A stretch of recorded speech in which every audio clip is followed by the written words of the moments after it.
Halo teman-teman, dalam video kali ini kita akan membahas lanjutan pembahasan analisis regresi sederhana dari video sebelumnya. Nah, pada video yang lalu kita sudah belajar bagaimana mengestimasi model regresi untuk mendapatkan estimator dengan menggunakan metode kuadrat terkecil. Maka sekarang kita akan belajar tentang memverifikasi estimasi titik tersebut melalui interval estimasi maupun uji hipotesis melalui uji T. Jika kita mengambil sampel yang berbeda pada kasus permintaan sepeda motor seperti pada latihan kita sebelumnya pada materi part 1-nya, maka kita akan mendapatkan koefisien estimasi titik yang berbeda pula. Karena adanya fluktuasi sampel ini, maka estimasi titik yang kita hasilkan sangat mungkin berbeda dari nilai sebenarnya. Nah, agar kita mendapatkan nilai beta 1 cup yang sedekat mungkin dengan nilai beta 1 yang sebenarnya, digunakan interval estimasi, di mana interval estimasi ini dihitung dengan menggunakan distribusi T. Secara sederhananya, distribusi T itu dapat dinyatakan sebagai berikut. Ya. T sama dengan BK. Cup dikurang BK dibagi standar error kali BK cup. Di mana T itu dengan degree of freedom-nya N kurang 2. Nah, di sini persamaan ini menyatakan bahwa variabel random T ini mempunyai distribusi T dengan derajat kebebasan N kurang 2. Nah, diagram ini juga akan digunakan untuk interval estimasi maupun uji hipotesis di dalam model regresi sederhana. Nah, jika seandainya kita mau menguji untuk estimator beta 1, maka persamaannya akan menjadi T sama dengan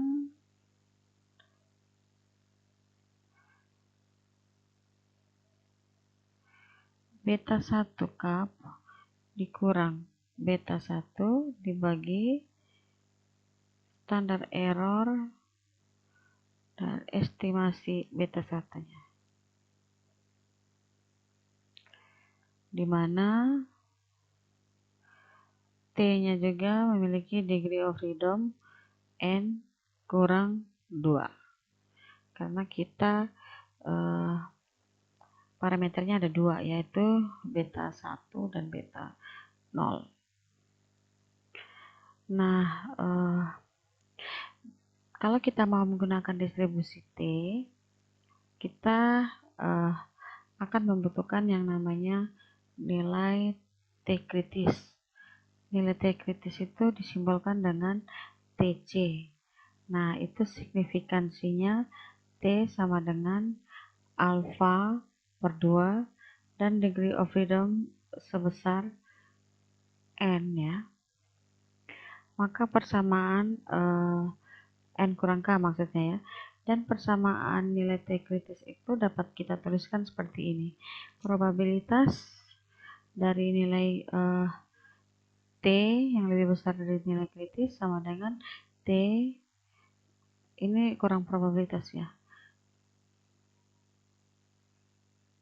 Probabilitas T lebih kecil dari T kritis sama dengan alfa per 2, di mana TC ini memiliki nilai probabilitas yang ditentukan. Jadi probabilitas itu ditentukan biasanya alfa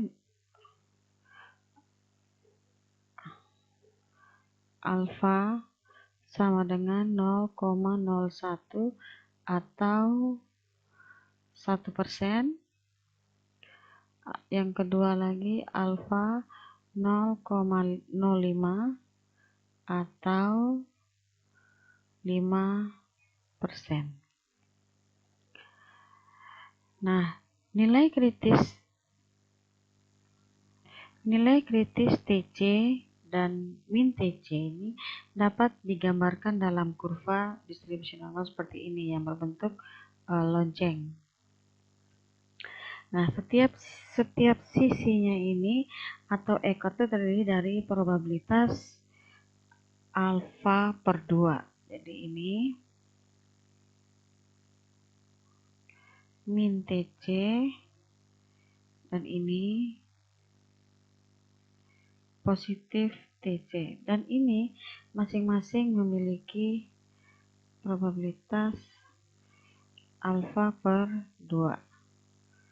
Ini pun begitu, alfa per 2. Sementara nilai probabilitas yang di tengah area adalah, jadi di tengah ini probabilitasnya adalah 1 dikurang alfa. Oleh karena itu, kita dapat menyatakan bahwa probabilitasnya sebagai berikut, yaitu probabilitas T lebih besar sama dengan minus TC dan T lebih kecil sama dengan TC, sama dengan 1 kurang alfa. Kemudian kita juga bisa melakukan substitusi. Jadi yang T ini, nilai T ini kita substitusikan ke persamaan probabilitas ini, sehingga persamaannya menjadi seperti ini. Probabilitas T ini adalah T. Persamaan ini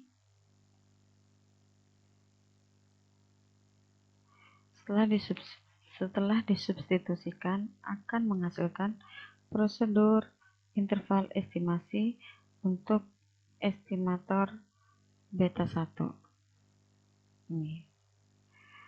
Dan persamaan ini bisa dinyatakan dalam bentuk persamaan seperti ini.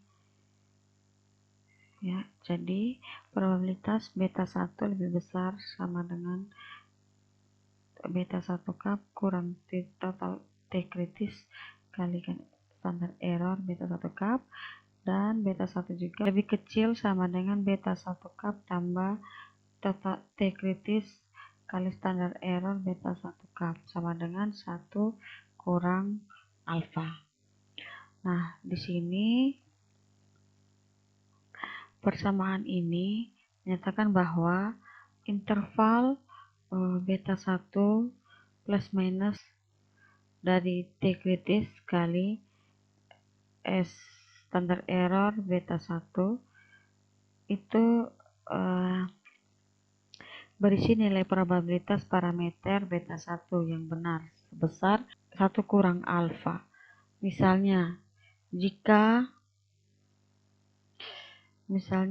alfa sama dengan 5%, maka nilai probabilitas parameter yang sebenarnya adalah 95%. Itu dapat dari 100 dikali dengan 1 kurang alfa persen, ya. Jadi 100 kali 1 kurang alfa 5%, jadinya 0,95%, sehingga 100 dikali 0,95 dapatnya adalah 95%. Dan persamaannya bisa dituliskan seperti ini. Begitupun berlaku untuk formula interval estimasi untuk konstanta beta 0. Sama juga untuk interval keyakinannya. Metode statistik lain yang juga digunakan untuk membuat kesimpulan sifat populasi dari data sampel yaitu uji hipotesis, di mana hipotesis itu merupakan pernyataan tentang sifat populasi. Sedangkan uji hipotesis adalah suatu prosedur untuk pembuktian kebenaran sifat populasi berdasarkan data sampel. Seseorang yang melakukan penelitian ini akan lebih banyak menggunakan data sampel pastinya daripada data populasi. Nah, karena dari sampel yang diambil kemudian dapat kita jadikan sebagai alat ukur atau verifikasi kebenaran populasi. Nah, di dalam melakukan penelitian berdasarkan sampel, peneliti itu harus menyatakan secara jelas hipotesis penelitian yang dilakukan untuk dibuktikan kebenarannya melalui penelitian dari data sampel tersebut. Nah, untuk dalam statistik hipotesis yang kita ingin uji kebenarannya tersebut biasanya tuh kita bandingkan dengan hipotesis yang salah, yang nantinya tuh akan kita tolak. Jadi ada hipotesis yang salah, ada hipotesis yang benar. Nah, hipotesis yang salah itu dinyatakan sebagai hipotesis nol atau yang biasa kita simbolkan dengan H0. Sedangkan hipotesis yang benar itu dinyatakan sebagai hipotesis alternatif atau dengan simbol yang biasa kita tuliskan HA. Dalam menguji kebenaran hipotesis dari data sampel, statistika telah mengembangkan uji T ya. Uji T itu merupakan suatu prosedur yang mana hasil sampel dapat digunakan untuk verifikasi kebenaran atau kesalahan hipotesis nol. Keputusan untuk menerima atau menolak H0 itu dibuat berdasarkan nilai uji statistik yang diperoleh dari data. Hal yang sangat perlu diperhatikan kalau kita mau menggunakan data sampel dengan menggunakan uji T adalah masalah pemilihan apakah menggunakan dua sisi atau satu sisi. Jadi kita mau menguji satu sisi saja atau dua sisi. Uji hipotesis dua sisi itu dipilih jika kita tidak punya dugaan kuat atau dasar teori yang kuat dalam penelitian. Sebaliknya, akhirnya kita memilih satu sisi jika peneliti mempunyai landasan teori atau dugaan yang kuat. Misalnya, kita mau melihat hubungan antara permintaan sepeda motor dengan harga, seperti latihan kita yang lalu. Nah, kalau kita memiliki dugaan yang kuat bahwa bahwa terdapat hubungan yang negatif. Jadi contohnya kalau kita yakin bahwa kalau seandainya harga naik, pasti permintaannya akan menurun. Itu kita yakin sekali. Karena memang kita percaya dengan teori permintaan ya. Jika harga naik, maka permintaan akan semakin berkurang. Nah, jadi kita percaya itu. Jadi kita yakin betul nih bahwa memang memiliki antara permintaan sepeda motor dengan harga itu memiliki hubungan yang negatif. Nah, maka kita menggunakan uji satu sisi. Adapun hipotesis nol dan hipotesis alternatifnya seperti ini. Jadi H0 itu beta satunya lebih besar sama dengan 0 karena kita yang salah tuh kita tahu bahwa itu akan kita tahu bahwa itu akan positif nilainya. Yang salah karena kita yakin bahwa yang benar itu adalah mereka memiliki hubungan yang dua variabel itu memiliki hubungan yang negatif atau lebih kecil dari 0. Nah, hipotesis 0 atau hipotesis salah yakni menyatakan bahwa harga tidak berpengaruh dan atau berpengaruh positif terhadap jumlah permintaan sepeda motor. Sedangkan hipotesis alternatifnya itu menyatakan bahwa harga berpengaruh negatif terhadap jumlah permintaan sepeda motor. Itu dilihat dari beta 1 lebih kecil dari 0. Kalau lebih kecil dari 0 itu kan pasti nilainya negatif. Namun kalau seandainya kita tidak yakin dengan teori kita, hipotesis kita, misalnya teori kita tidak yakin apakah akan positif atau negatif, maka kita akan gunakan uji dua sisi. Uji dua sisi. Ini hipotesis A.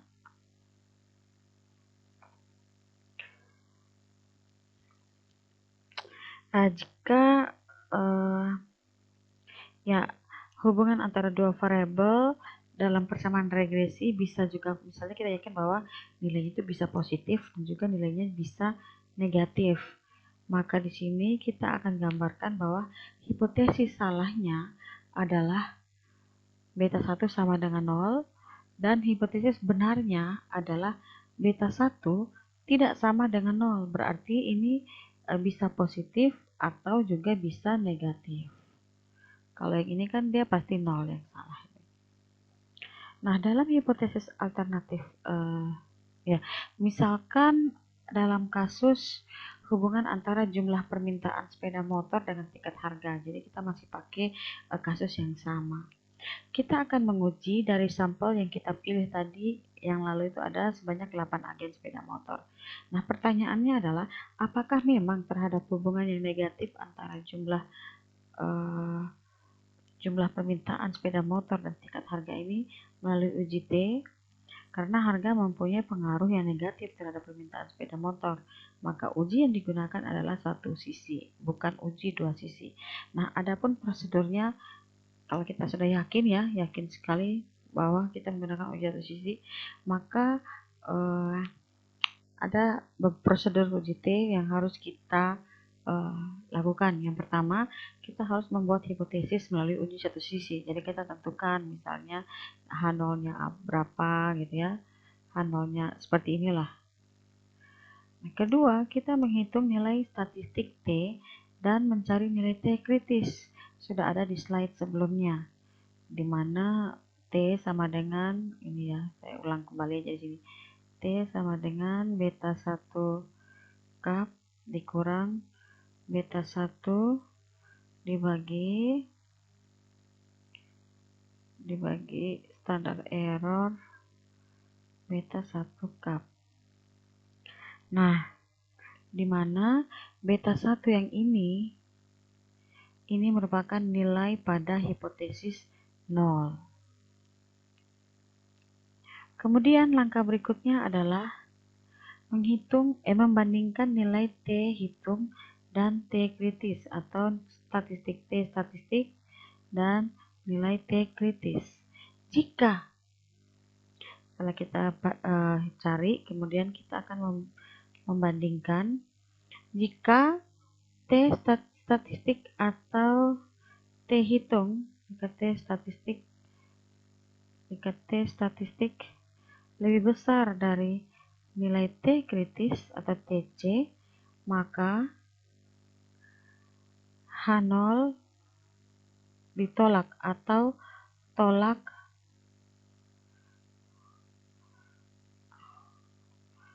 ini harus kita lihat dulu.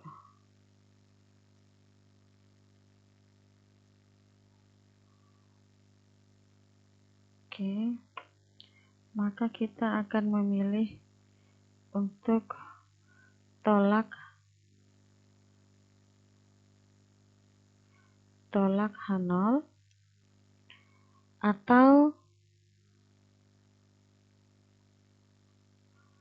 atau tidak tolak HA. Nah, kemudian jika T statistik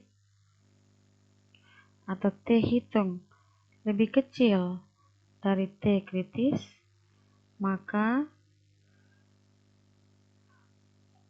tidak tolak H0 atau tolak HA atau H alternatif. Jika kita tolak H0, maka hipotesis yang kita pakai adalah hipotesis alternatif. Berarti secara statistik, variabel independen signifikan mempengaruhi variabel dependen, dan sebaliknya, jika kita tidak tolak H0 dan tolak HA atau H alternatif, berarti secara statistik variabel independen tidak signifikan mempengaruhi variabel dependen. Jadi sekali lagi, jika kita menolak, jadi kita tolak H0 atau tidak tolak H alternatif, berarti secara statistik variabel independen signifikan. signifikan mempengaruhi variabel dependen. Dan sebaliknya, jika kita tidak tolak H0 dan tolak H alternatif, berarti secara statistik variabel independen tidak signifikan mempengaruhi variabel dependen.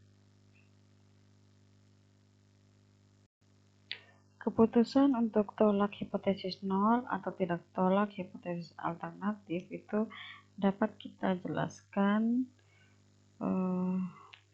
melalui distribusi probabilitas T.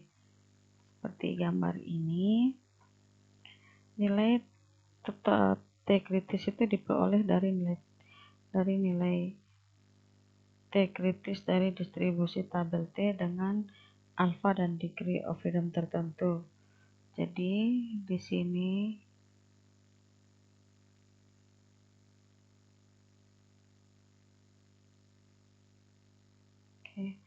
ini adalah T kritis, ini adalah min T kritis. Tadi sudah dikatakan untuk ini dua sisi, berarti alfa per 2 untuk sisi kiri dan sisi kanan. Sedangkan tengahnya yaitu 1 kurang alfa. Nah, kondisi ini, bagian tengah inilah, ini dimana kondisi H0 itu bisa tidak tolak H0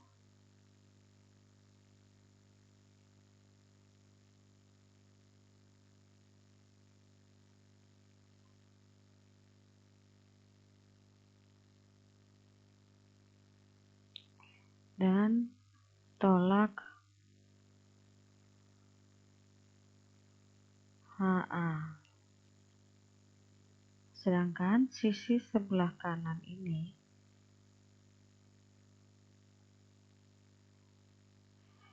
sisi dimana tolak H0 dan tidak tolak HA atau H alternatif. Begitu pula yang sisi sebelah kiri ini. Ini merupakan sisi di mana tolak H0 dan tidak tolak HA. Ini jika kita menggunakan uji dua sisi. Uji dua sisi di mana H0-nya itu beta 1 sama dengan 0 dan HA-nya beta 1 tidak sama dengan 0. Berikutnya untuk uji dua sisi, gambarnya akan menjadi, untuk uji satu sisi, maka gambarnya akan menjadi seperti ini. Jika tadi kita asumsikan bahwa uji satu sisi sebelumnya ya, kita menganggap bahwa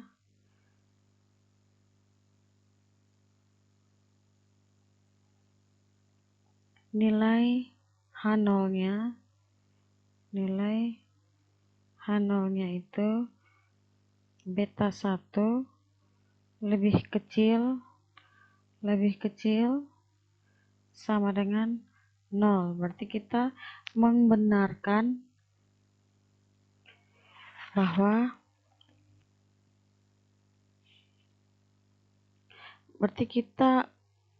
kita menentukan hipotesis yang salah bahwa nilainya itu adalah negatif, sedangkan hipotesis yang benarnya adalah nilai H. Jadi ini HA-nya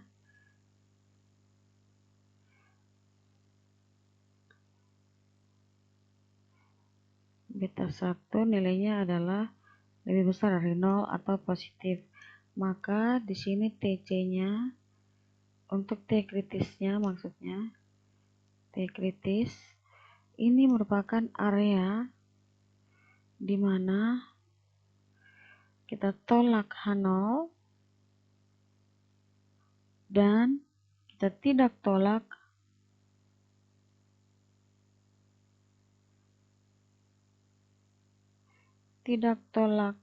HA. Sedangkan area ini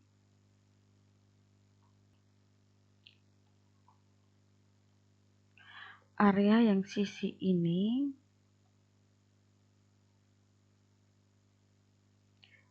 adalah area di mana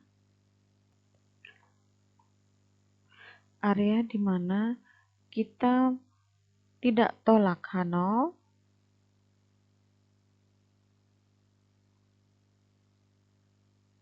dan kita tolak HA.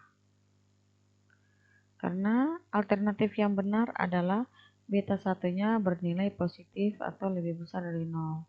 Berarti ke arah sananya nilai betulnya ya.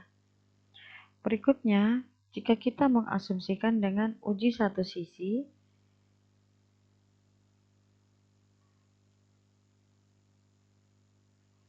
tapi kita yakin bahwa hipotesisnya adalah hubungan mereka itu negatif atau nilainya itu pasti lebih kecil. HA-nya nilainya lebih kecil dari 0.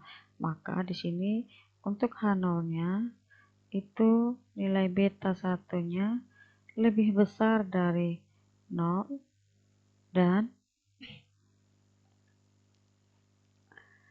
HA-nya itu nilainya beta 1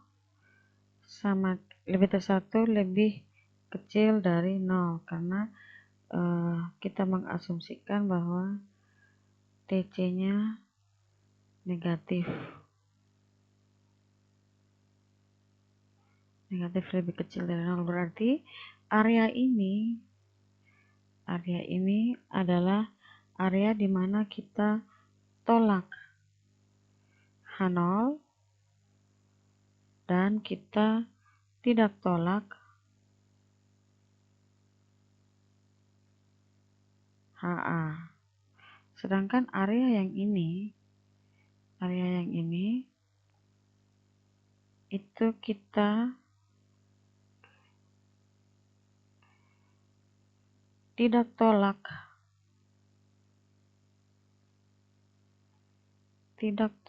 H0 dan kita tolak HA. Dan untuk masing-masing uji satu sisi ini, masing-masing itu memiliki probabilitas alfa.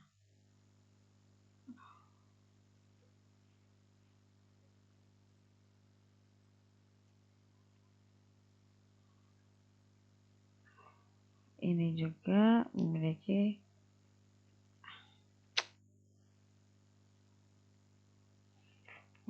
probabilitas alfa.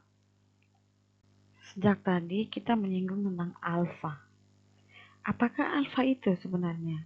Nah, dalam uji hipotesis, alfa itu merupakan kesalahan tipe 1, yaitu probabilitas menolak hipotesis yang benar. Jadi semakin kecil alfa berarti semakin kecil probabilitas menolak hipotesis yang benar. Dan semakin besar alfa, begitupun sebaliknya ya.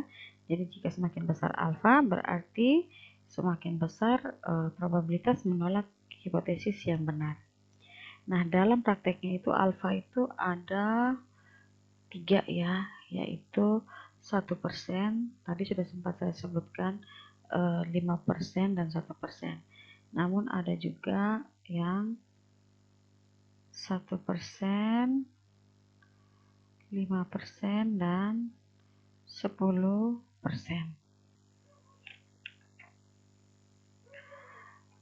Selain itu, keputusan untuk menolak hipotesis 0 juga bisa dilakukan dengan menggunakan uji hipotesis berdasarkan probabilitas statistik T dengan asumsi bahwa residual itu mempunyai distribusi normal.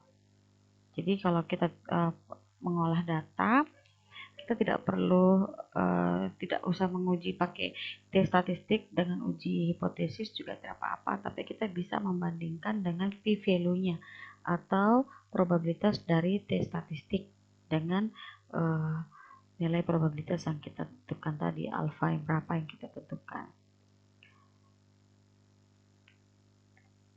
Nah, nilai probabilitas yang kita sebut juga dengan nilai p-value tadi itu merupakan tingkat signifikan marginal atau marginal significance level. Nilai probabilitas p-value tadi ini menggambarkan tingkat signifikan yang tepat berkaitan dengan besarnya nilai alfa yang sebenarnya. Jadi kalau diuji statistik, keputusan kita tolak H0 itu jika nilai absolut statistik T hitam itu lebih besar dari nilai T kritis dari distribusi dari tabel T ya. Nah, sementara itu prosedur uji probabilitas statistik T atau nilai p-value tadi, kita hanya membandingkan nilai probabilitas P dengan nilai signifikansi alfanya. Nah, jika nilai probabilitas lebih kecil dari nilai probabilitas alfa yang dipilih, maka kita akan tolak H0 atau kita akan tidak tolak HA. Berarti hipotesis yang kita buat itu sesuai gitu ya. Dan sebaliknya, jika probabilitasnya lebih besar dari alfa yang kita tetapkan, maka kita akan tidak tolak H0 atau kita akan tolak hipotesis alternatif tadi.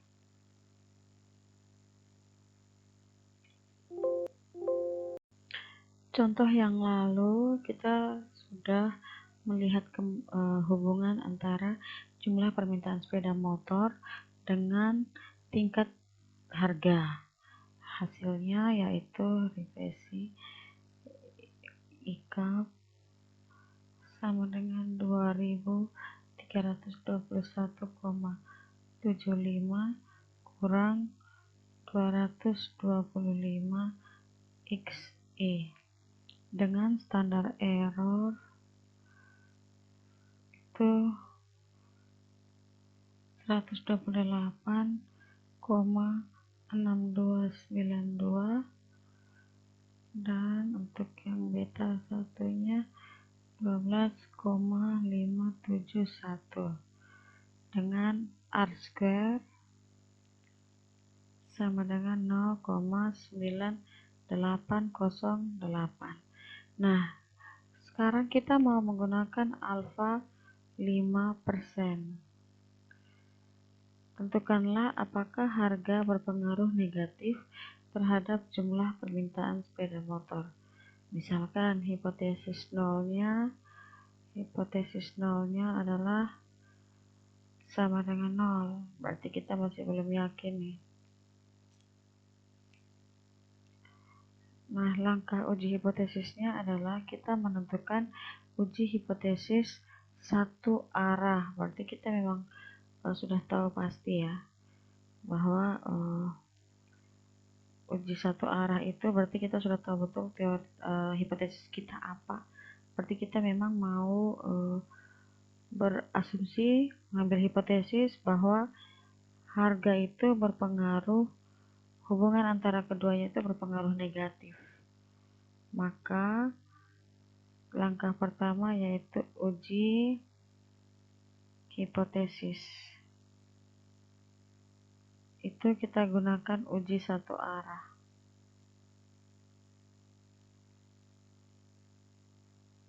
Maka hipotesisnya akan menjadi H0 itu beta 1 sama dengan 0 dan HA itu beta 1 lebih kecil dari 0. Langkah yang kedua adalah kita menghitung nilai T.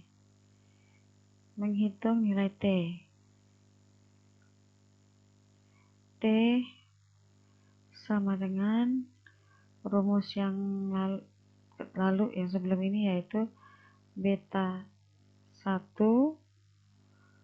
dikurang dengan beta 1 yang ini adalah angka pada hipotesis kita,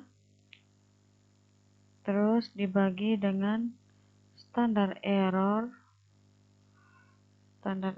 dari beta 1. Ini jadinya beta 1-nya adalah min 225 min 225 dikurang dengan 0 dibagi dengan standar error beta 1 yaitu 12,571, sehingga hasilnya adalah min 17,8983, di mana nilai 0 ini sekali lagi merupakan nilai beta 1 dalam hipotesis 0 ya. Nilai beta 1 dalam hipotesis 0. Nah, langkah berikutnya yaitu kita mencari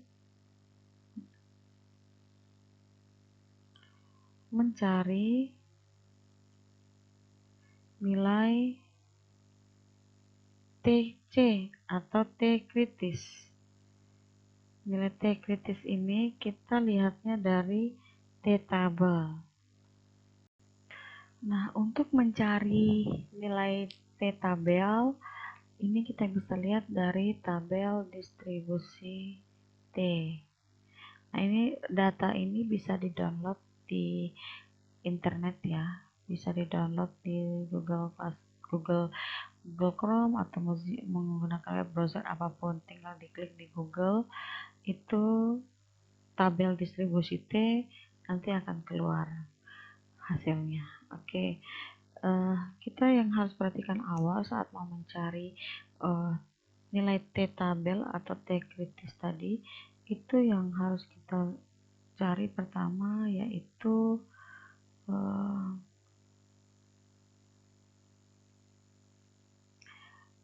probabilitas.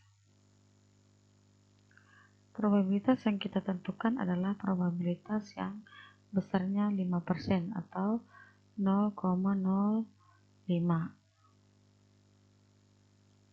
ya, 0,05.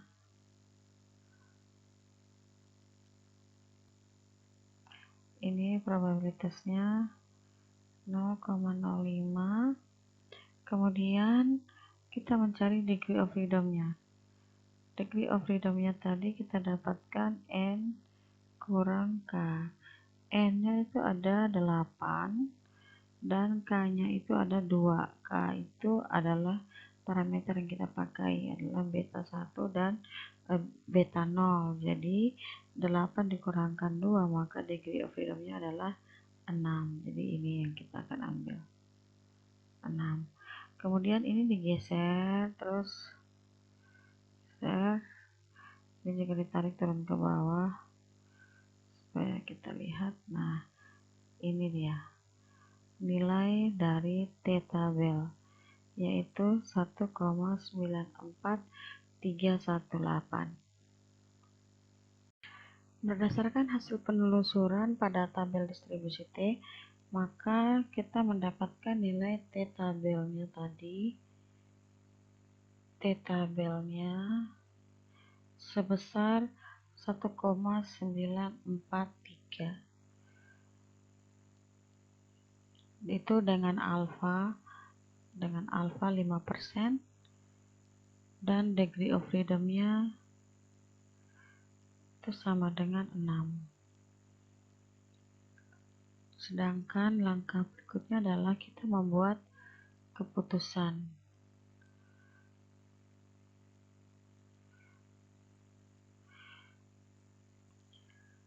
Untuk membuat keputusan, kita akan menggunakan daerah penolakan satu arah ya. Satu arah tadi kita mengasumsikan bahwa hipotesis kita beta 1-nya itu lebih kecil dari 0. Berarti TC-nya kita asumsikan di sini. Itu daerah min, berarti min 1,943. Dan ini adalah area di mana kita menolak tolak H0 dan tidak tolak HA. Sedangkan area ini kita tidak tolak H0 dan kita tolak HA. Berdasarkan nilai T statistiknya, itu dapatnya adalah min 17,898. Berarti itu ada min 17 itu ada di sekitar sini, di area yang diarsir. Maka keputusan yang kita ambil adalah kita tolak H0 dan tidak tolak HA. Atau dan kata lain kita lihat min 17 nilai T hitung itu lebih besar dari nilai T kritis, sehingga kita tolak H0 atau tidak tolak HA. Artinya, harga berpengaruh negatif terhadap jumlah permintaan sepeda motor. Dengan nilai beta 1-nya min 225, berarti jika harga sepeda motor itu naik 1 juta rupiah, maka jumlah permintaan sepeda motor akan turun sebesar 225 unit. Jadi keputusan kita adalah tolak H0 atau tidak tolak HA.